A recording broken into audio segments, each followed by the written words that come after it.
Okay, so we are going to go ahead and continue on with the last set of notes for this unit, which is Chapter 9, Expressing Data, Get It Straight.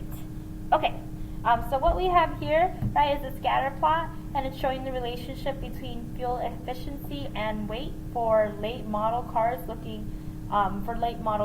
okay? So when we look at it, it looks fairly linear, maybe moderately strong, moderate to moderately strong. And then when you actually take the residuals, this is what we get. Now the issue here, right, so if I'm looking at this, so this is where the residual would be 0. I have it like kind of having some type of pattern. So it's not really scattered among the positives, and then it's all clumped up in the middle part of your negative residuals, okay? So that's going to mean that we are running into an issue. Our residuals in this situation is curved. And so what do you do if you see that perhaps the linear model isn't going to be the best one? Like we said in the previous chapter, you can still proceed. Like, it doesn't mean that the linear model is completely useless, right? We could proceed anyways, but we have to be aware that there might actually be a model that's better fitted for the data, right? But the other thing that we can do, we can re-express fuel efficiency as gallons per 100 miles, right?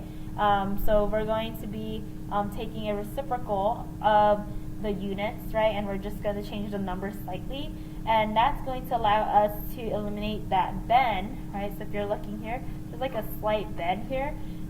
Us re-expressing our y variable might help us eliminate that bend in that scatter plot. And so if we look, this is it changed, right? We see that it's a lot more linear than the original. And then when we actually take the residual plot and make the residual plot, it's definitely a lot more scattered on the positive end and the negative end, and there isn't really a form that we're seeing, okay? So we can now use this instead, re-expressing the units as a linear regression model, all right? Now, how to make things look more reasonable, how to make the residuals look more reasonable.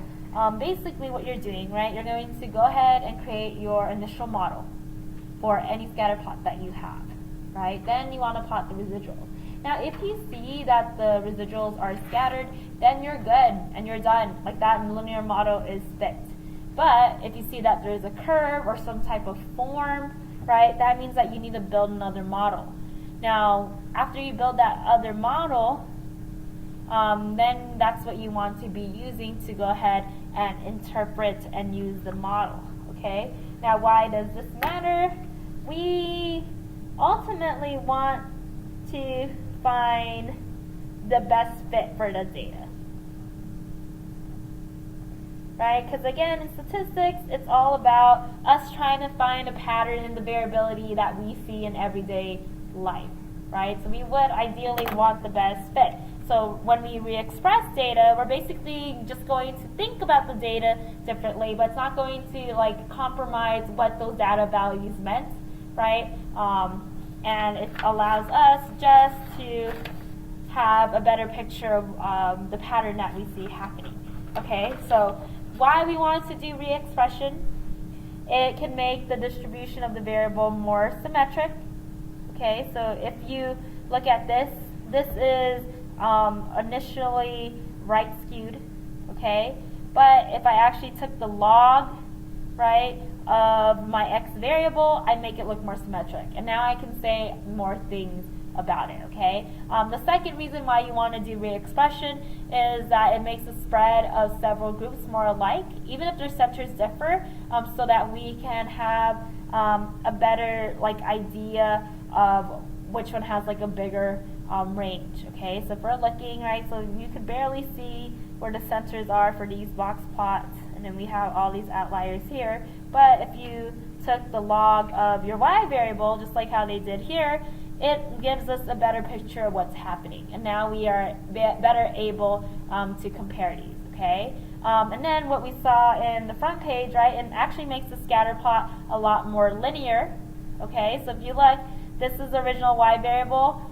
they took the log of the y variable, and look at this. Compared to this one, this looks more curved. Now it's more linear, okay? The fourth reason why you want to make the scatter and the scatter plot, the fourth reason would be to make the scatter and the scatter plot spread out evenly rather than thickening at one end. So the same thing happening here, right? You see that you have all this data that's come together and then it spreads out. If I were to just take the log of all of the y variable, right? So each value, I'm going to just take the log, take the log, take the log. I see that it's more spread out, okay? So it makes the scatter plot look more linear, because when you have clumps like that, then you can start to argue that it is more exponential than it is linear, okay? Now, I would like you to go to your textbook. On page 236, it gives you a good example of when you can recognize that a re-expression can help. A re-expression can help when you have skewed data, just like in the histogram, when you have data that's like really clumped up like this and hard to compare, or right when you have a scatter plot that isn't very linear. Okay, so pause the video, go to page 236 so you can just identify when it would be a good time to maybe re-express one of those variables in some way.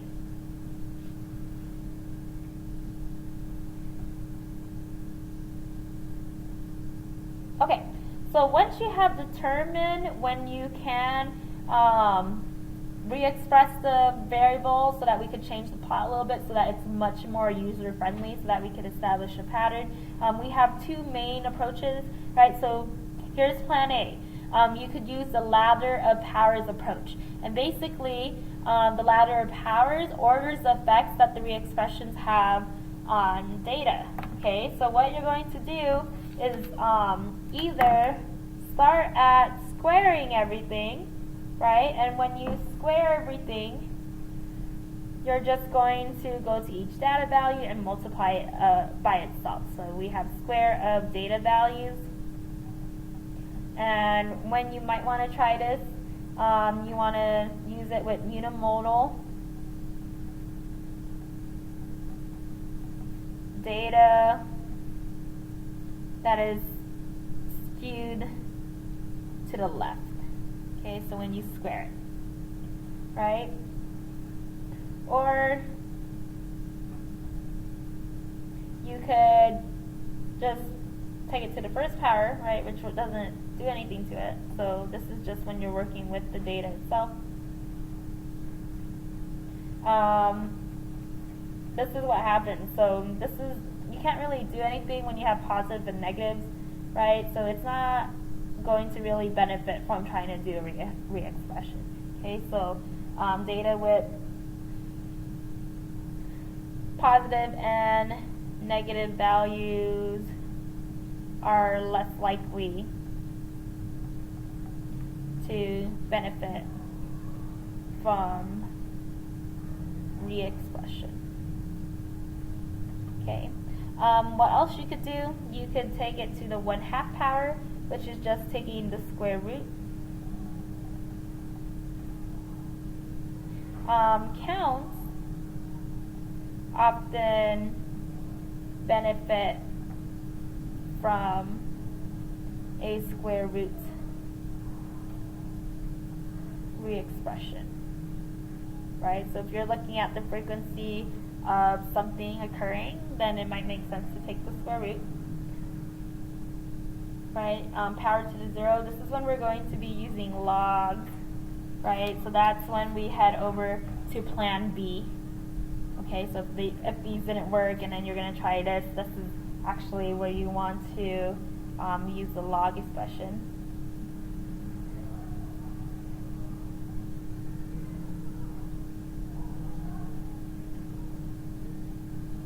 So this will benefit from log re-expression, right? So let's go ahead and continue on just filling in this table. We also could take it to the negative 1/2 power, which is essentially the reciprocal square root, right? So if you had x and you took it to the 1/2 power, you are essentially doing that, right? It's uncommon, but it could be useful, so it doesn't hurt to try.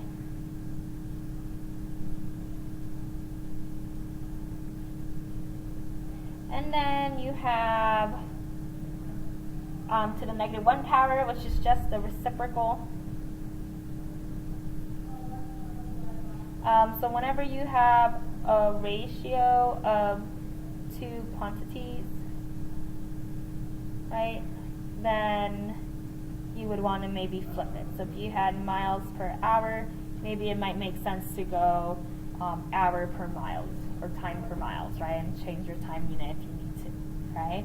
Now, if trying to take each of these data values and re-express it doesn't work out, like it doesn't make your scatter plot look better, right, your histogram doesn't look better, then you want to go to plan B, which is our log-log approach, right?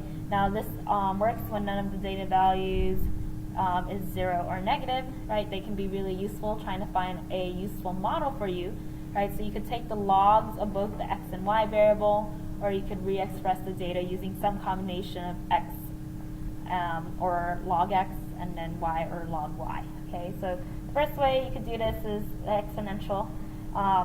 That's the model name. So you're going to keep x the same, but you're going to take the log of y, which is happening. So I'm going to just flip back over here. That's exactly what they did here and here, right? X stayed the same, but y was the one that had changed. Okay, so this model is the 0 power in your ladder of powers.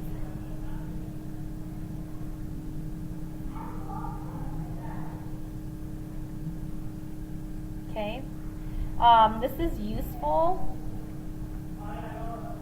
for values that grow by percent increase. Okay, and then you could also take the log of x, right? So that's what happened in the histogram, right? I took the log of my x variable and then just looked at my frequency here, right, and made it more symmetric. So this is when you have a wide range of x values, this is when this could be helpful. Or you could use our power model, right, when you take the log of x and the y. This is known as the Goldilocks model.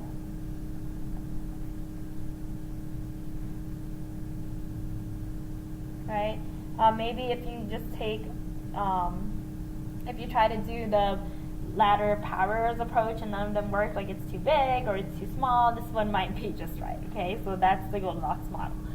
Okay, now why would I want to do this? Why would I want to go to each data value and find the reciprocal square root, or find the reciprocal of it, or take the log of it? Like, why are we doing all of that work?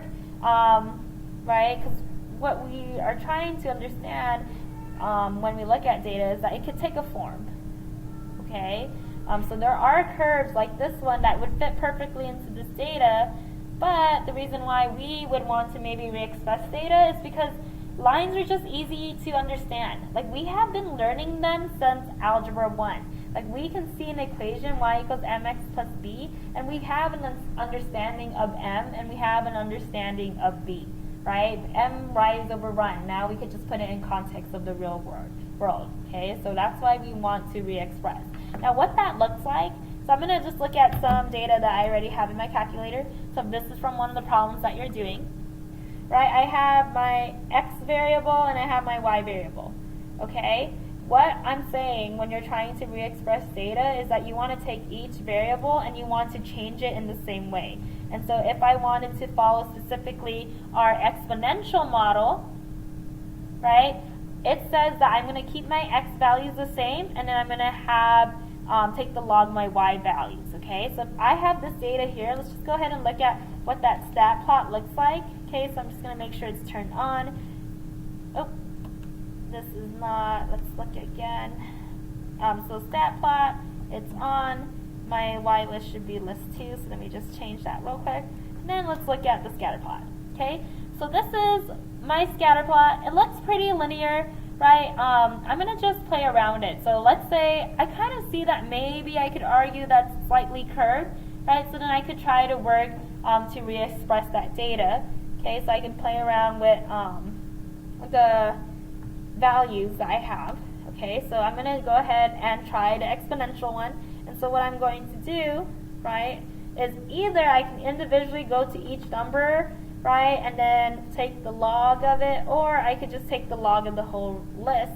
And so I'm going to take the calculator, I'm going to highlight list 3, and then I'm going to find my log function on this calculator, right? So I see it right here. So I'm going to go ahead and click on that log. Right, now I want to take the log of all of my y variables because that's what this tells me to do. My y variables are listed in list 2, and so I'm going to just say take the log of everything in list 2. And then when I hit enter, there's all of my values, okay? And so now I'm going to just take a look at the scatter plot and see how it affected it. So now my y list is in list 3. Okay, I'm going to go ahead and see what it looks like. It looks like it's linear here, but then I have these two values over here. So maybe not the best one, like the first one might have been better, okay? So I could just keep playing around with it, see maybe if there might be something that would be better, okay? If not, then we could just leave it as is, okay? So it just depends on the problem. Now, what can go wrong, right? We can't expect this model to be perfect, so maybe when we actually run the regression, this might be better, a better predictor for us, maybe not. We don't want to stray too far from the ladder, right? So I could, if I wanted to, go to the 3rd power, the 4th power, the 5th power, but that might be going too far where you're actually now compromising that data. You can't choose your model based on your R-squared alone, right? So just because you have 99% of the variation that you see in Y is due to the variation in X, right? That like shows that's a good linear model. You still have to look at the residual plot, okay? But if you see that it's a low R-squared value, right? If it doesn't look like you need to do anything to your data value because it still looks pretty linear and might be some outliers that are affecting it, then there's no need to re-express that data, okay? Other things that we want to be mindful of, right? We don't want to re-express data that has multiple modes, right? Because re-expression cannot pool separate modes together. Alright? And then we want to make sure that we watch out for scatter plots that turn around. Now, if you remember when you were in Unit 2, what we meant by modes was basically how many humps we see. And so if I had a scatter plot that kind of looked like this, right, we would definitely say this fits a curved pattern. And we see that there are 2 humps, right? There is nothing that you can do to the x variable or to the y variable or both that's going to somehow make that linear. It's not going to happen, right? And by turn around, scatter plots that turn around, I'm going up and then down and then back up. I can't make that linear in any way no matter what I do to it, okay? Other things, you want to watch out for negative values, right? Here's why. Let me just give you an example. Let's say I wanted to find the reciprocal square root of one of the data values that happen to be -1. This is what you're going to end up with. 1 over the square root of -1, so 1 over I, and all of a sudden we are going into imaginary numbers, but we're looking at real world data, and there are no imaginary numbers when you're looking at real world data, so then that's going into an issue. Okay, so just be careful of that, and then don't, just be careful of data that's going away from 1, right? It might actually not have much an effect if you try to re-express it, okay, in terms of like the power. Okay, so that is your notes. This is also due on, oops, not the 5th, I meant the 12th, okay, so that's going to be due Friday the 12th, the same as chapter 9, right? Again, 6 problems, odd numbers. Don't just copy the back of the textbook. Really read the questions, try to understand it. If you don't, that's when you look at the back, okay? It's meant to be a tool. So just as you're doing work, I want you to ask yourself, is this what's going to help me be successful, and is this what's going to allow me to get a 5 on that AP?